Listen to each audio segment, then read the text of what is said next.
विद्यार्थियों, मैं प्रोफेसर पूर्णमल मीना से आचार्य हिंदी शहीद कैप्टन रिपुदमन सिंह राजकीय महाविद्यालय सवाई माधोपुर। विद्यार्थियों, हम आज बीए पार्ट सेकंड की प्रथम प्रश्न पत्र के संदर्भ में चर्चा कर रहे हैं। आज हम रीतिकालीन कवि बिहारी के बारे में चर्चा करेंगे। कल भी हमने बिहारी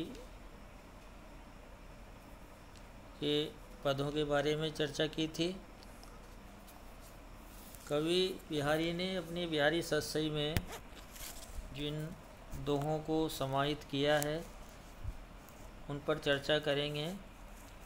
आगे हम देखिए, लखी गुरुजन बिच कमल सो, शीस छुआयो श्याम, हरि सन मुख करी आरसी, ये लगाई बाम। बाम जो शब्द लिया गया है विद्यार्थियों, यहाँ पे नायिका के लिए लिया गया है। छुआया ब्रजभाषा का शब्द है जो हम ग्रामीण भाषा में भी काम में लेते हैं। इसको छूना, स्पर्श करना। इस दोहे में बिहारी नायक और नायिका का जो प्रेम होता है, एक दूसरे से मिलने की जो चेष्टाएं होती है, क्रियाएं होती है,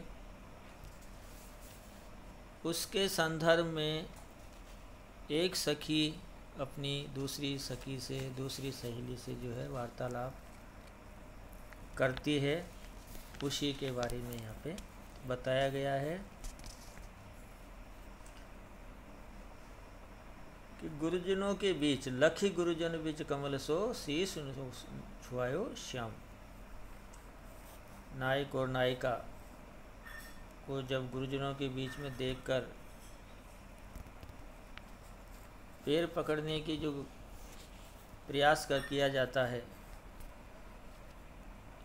पैर पकड़ने, उसका स्पर्श करना, स्पर्श करने से तात्पर्य है उसका भावनात्मक संबंध, प्रेम। तो नायिका भी जो है इसी प्रकार का कार्य करती है और नायक भी उस स्थिति को देख करके वो भी दर्पण की भांति जो प्रतिबिंब माना जाता है वो अपने हृदय पर लगा लेता है और उसी दशा को देख करके नायिका की भी जो प्रतिक्रिया होती है वो भी सूर्य के समान समझ करके अपने हृदय से उसको लगा लेती है।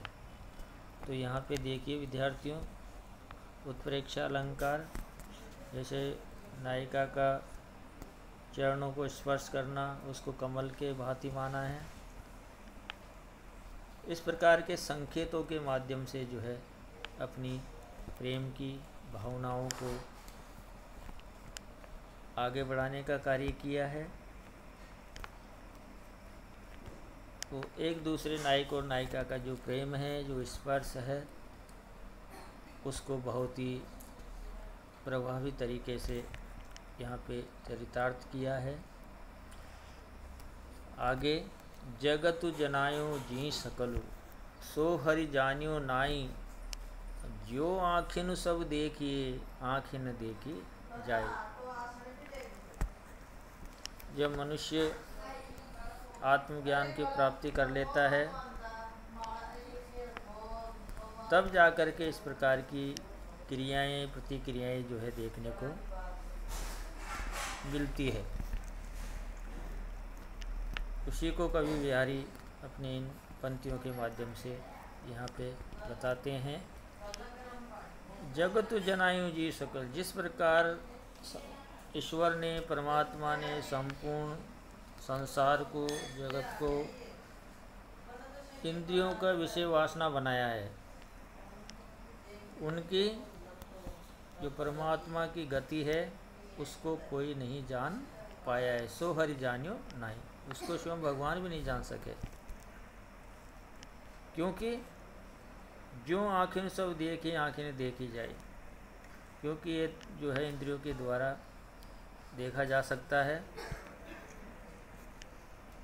आँखें सब कुछ देख लेती है, किंतु आँख स्वयं को नहीं देख पाती है। तो ईश्वर सबको देख लेता है, हम ईश्वर को नहीं देख पाते हैं। वही स्थिति जो है ये संसार के प्राणियों की है, चाहे वो चर हो अचर हो, क्योंकि संपूर्ण जगत का जो दाता है वो है हमारा परम ब्रह्मा। वो अलौकिक है, अगोचर है। तो यहाँ पे दृष्टांत के माध्यम से इस छंद को जो है बताया गया है। दीरद शासन लेहि दुख, सुख साये न भूल, दई दई क्यों करत है, दई दई सु कबूल। यहाँ विद्यार्थियों देखिए, दई दई क्यों करते हैं। दई दई शब्द जो है बार बार यहाँ पे उसकी पुनरावृत्ति हुई है, इसलिए इसमें आपका यमक अलंकार देखा जा सकता है। तो इसमें कवि बिहारी गुरु और शिष्य के बारे में जो है, मित्र और मित्र के बारे में भी जो है बात करते हैं। उसी को चरितार्थ करता हुआ कवि यहाँ कहता है कि दीर्घ सास न ले दुख, सुख साई न भूले। क्या होता है कि हम सुख में ईश्वर को भूल जाते हैं, दुख में हम ईश्वर को याद करते हैं। इस प्रकार की भावना व्यक्ति में नहीं होनी चाहिए, क्योंकि जो दुख दूसरे को या इस दुख को देख करके जो कहता है देव देव, वो ईश्वर को पुकारता रहता है, किंतु ये स्वीकार नहीं करता है कि ईश्वर ने जितना दिया है उसे स्वीकार करके ग्रहण करना चाहिए। तो यहाँ आत्म शांति की बात को भी चरितार्थ किया जाता है। और यदि व्यक्ति में इस प्रकार की भावनाएं पैदा हो जाती है, सुख दुख में वो एक समान रहता है, उसी व्यक्ति को जो है इस संसार में मानसिक शांति मिलती है, तनाव मुक्त रहता है। यही ईश्वर का रूप भी माना जाता है। अगला, बेटी रही अति सघन बन, पेटी सतन तन माँ, दे की दोपहरी जेठ की छाहा चाहत छा। आपने देखा होगा विद्यार्थी, जेठ मास में जो है बहुत ही तेज गर्मी देखने को मिलती है, और उस समय जो नायिका होती है, नायिका नायक के प्रेम में किस प्रकार से परेशान हो जाती है और फिर किस प्रकार की वो बात करने लगती है।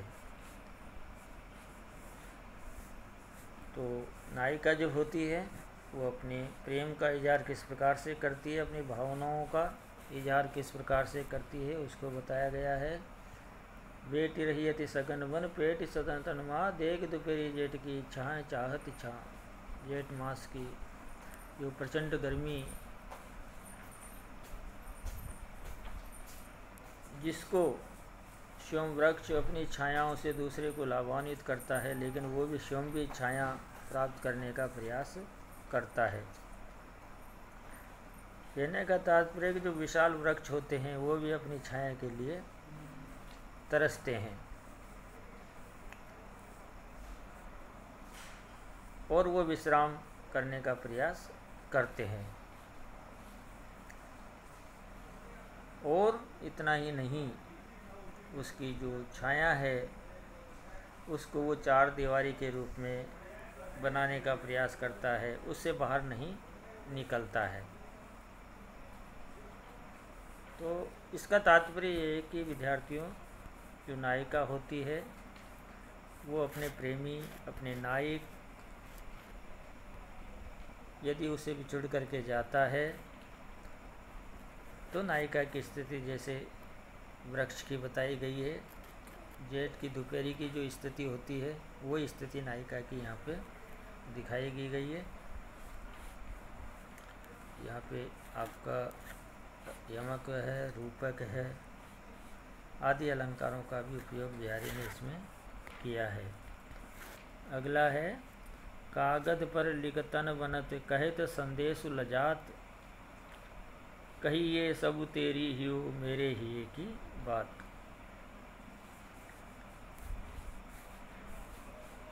जब नायिका अपनी बात को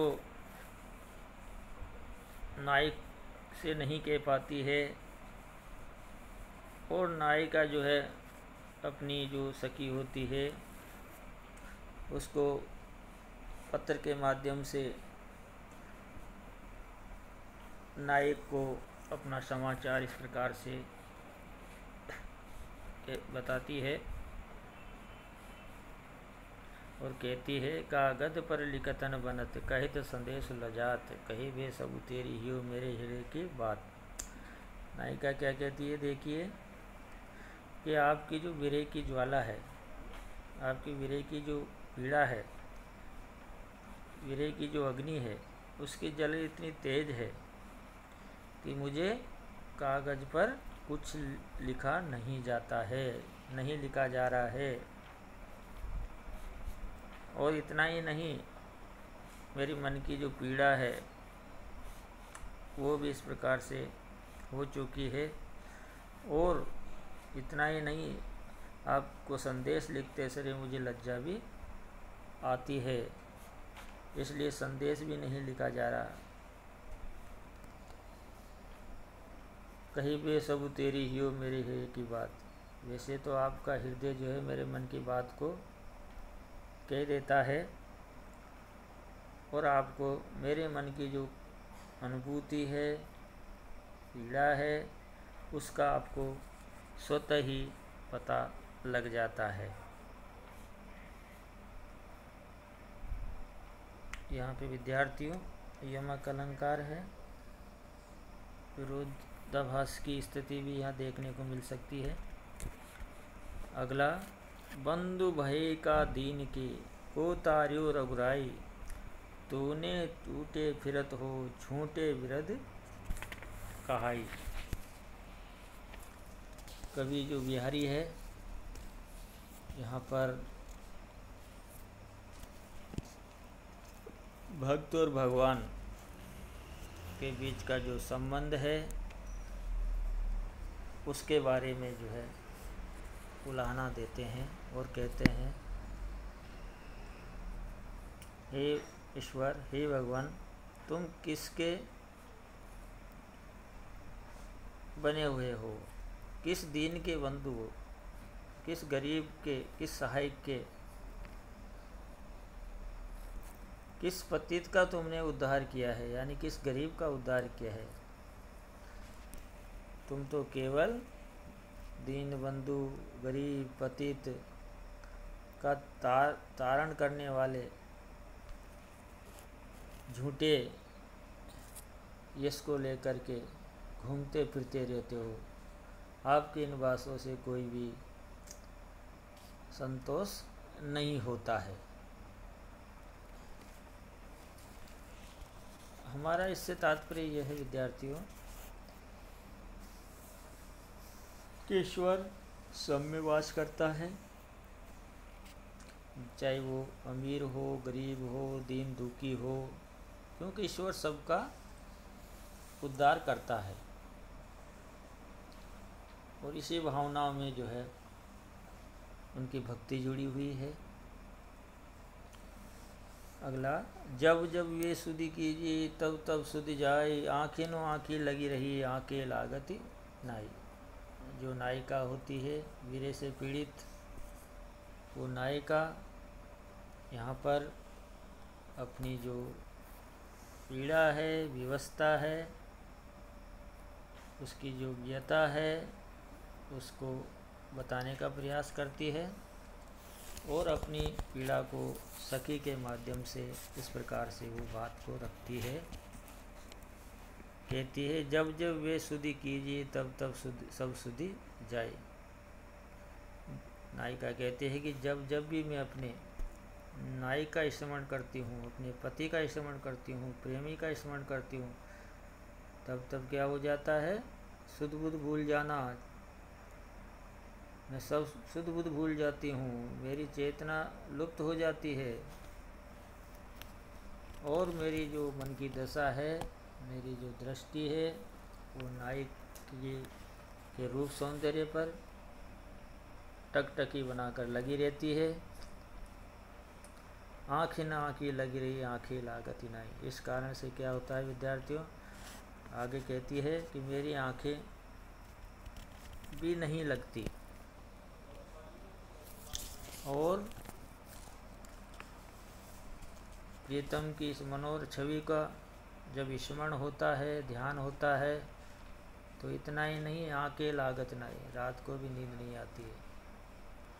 इस कारण मैं पूरी नींद भी नहीं ले पाती हूँ। तो विद्यार्थियों, इस दोहे के अंतर्गत जो नायिका होती है उसकी जो पीड़ा है, व्यथा है विरह की, उसको चरितार्थ किया गया है। यमक अलंकार यहाँ पे आया है। अंतिम अंग अंग नग जगमगत दीप सिकासी दे, दिया बढ़ाए हो रहे बड़ो उजारो गे। नग के किसको कहते हैं हम, सोने आभूषण आदि में जो लगाया जाता है, नगीना जिसको बोलते हैं। कवि बिहारी इस दोहे के अंतर्गत जो नायिका होती है इसके नक्श का वर्णन जो है यहाँ पे किया गया है।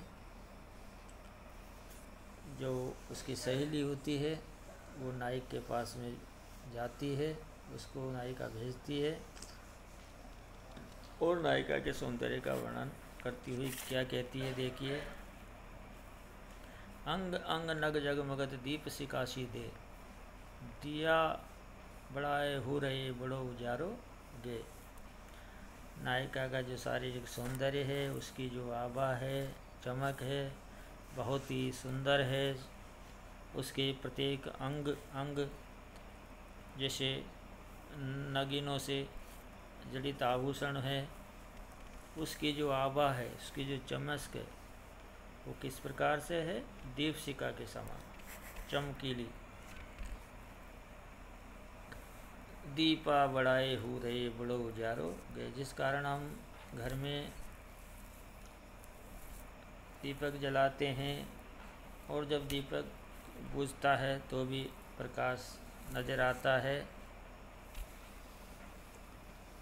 तो यह बिहारी ने बताया गया है कि नायिका का जो सौंदर्य है, शारीरिक सौंदर्य है, वह आभूषणों की भांति चारों तरफ प्रकाशमान है। कवि बिहारी कल्पना के महत्वपूर्ण कवि है। उनकी रचनाओं में इस प्रकार का चित्रण देखने को मिलता है। उपमा अलंकार का यहाँ अतिशयोक्ति का प्रयोग किया गया है, क्योंकि यहाँ कवि ने इस दोहे में उपमेय की, उपमान की संभावनाएं ढूंढी है, इसलिए यहाँ पे उपमा अलंकार का प्रयोग किया गया है। विद्यार्थियों, आज इतना ही, कल हम फिर मिलेंगे। नमस्कार।